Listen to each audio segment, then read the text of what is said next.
지난 10일 2심에서 실형을 선고받고 복역 중이던 김학의 전 차관이 석방됐습니다.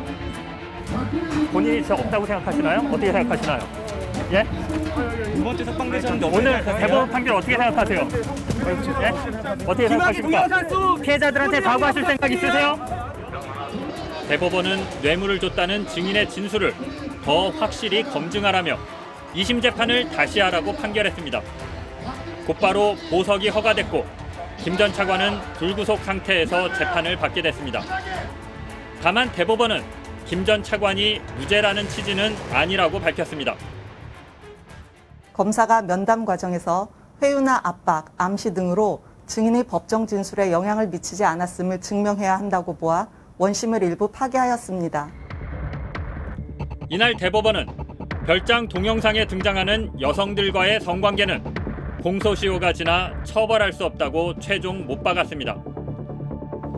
정작 여론의 공분을 샀던 혐의는 이제 처벌이 불가능해진 셈입니다. 대법원은 그 밖의 뇌물 혐의도 공소시효가 지났다고 봤습니다. 사업가 최모 씨에게 4천여만 원을 받은 혐의만 아직 유죄 가능성이 남아있는 상태입니다. 김학의 전 차관이 처음 수사선상에 오른 건 지난 2013년. 경찰청 특수수사과는 김 전 차관을 특수강간 등의 혐의 등으로 검찰에 송치했고 서울중앙지검은 사건을 송치받아 6개월가량 수사한 뒤 김 전 차관을 무혐의 처분했습니다. 별장 동영상 속 인물이 누군지도 불분명하다고 했습니다. 앞서 최초 수사를 맡았던 경찰은 동영상 속 인물은 김학의 전 차관이 확실하다고 결론냈습니다. 그 육안으로도 그 식별 가능성도 명확하기 때문에 감정 의뢰 없이 이건 동일인이다라는 것으로 검찰에 송치했다고 합니다. 그런데도 검찰은 누군지 확인할 수 없다고 한 겁니다. 하지만 역시 무혐의였습니다. 1, 2차 수사를 통틀어 김 전 차관에 대한 직접 조사는 딱 한 번의 비공개 소환 조사가 전부였습니다. 휴대전화를 포함해 압수수색은 단 한 차례도 없었고 뇌물 의혹을 확인하기 위한 계좌 추적 역시 전혀 하지 않았습니다. 최초에 경찰이 수사를 시작할 때 여러 가지 이유로 영장 청구가 기각이 돼서 경찰 수사가 제대로 이루어지지 않았고, 한 가지 분명한 것은 그 고위직 검사 그들의 비리를 스스로의 손으로는 사법 처리할 수 없다, 이런 원칙이 분명히 서 있었던 것 같고. 2019년 검찰 특별수사단이 구성돼 시작된 세 번째 수사. 이번엔 1, 2차 수사 때와는 달리 김 전 차관을 뇌물 혐의로 기소했습니다. 여성들과의 성관계도 뇌물 혐의에 포함시켰습니다. 하지만 1, 2차 수사 때 김 전 차관을 무혐의 처분해 부실 수사 의혹을 받았던 검사들, 그리고 그 지휘부는 면죄부를 받았습니다. 부실 수사 의혹에 대해서는 관련 조사를 진행하였으나 공소시효 문제로 추가 수사를 진행할 수 없었으며 검찰 내 외부에 부당한 개입이나 압력이 있었는지 여부에 대해서는 혐의점을 발견할 수 없었습니다. 그리고 올해 초 조선일보의 단독 보도로 불붙은 김학의 불법 출금 의혹 사건.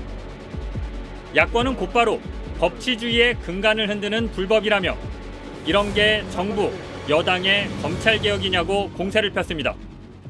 대통령께서 콕 찍어서 그 사건에 대해서 진상을 규명해라 이러면서 말씀을 내주셨고 사실상 수사주의를 했죠.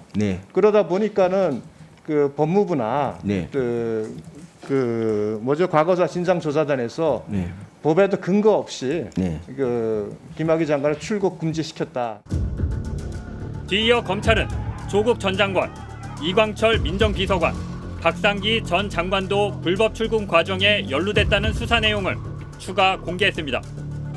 논란은 더 커졌고 제 식구 감싸기의 상징으로 또 검찰개혁이 필요한 이유로 꼽혔던 김학의 사건은 이제는 전 여권을 공격하는 소재가 됐습니다.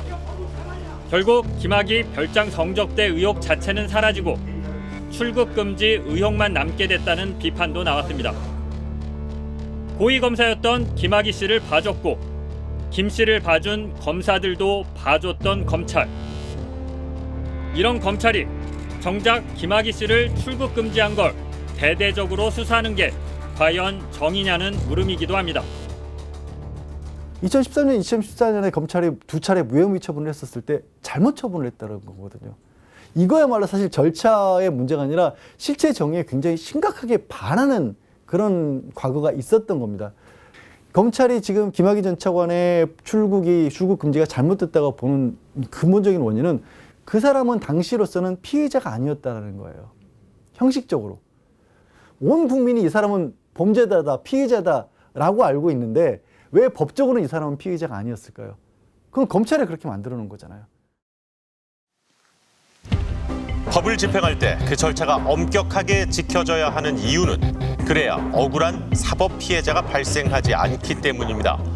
김 전 차관 출국 금지 과정에서 불법적인 일이 있었다면 반드시 바로잡아야 할 겁니다. 같은 이유로 과거 검찰의 잘못된 수사 관행도 꼭 바로잡아야 하고 김 전 차관에게 검찰이 내렸던 2차례의 무혐의 처분, 이에 대한 반성과 진상규명도 반드시 필요합니다.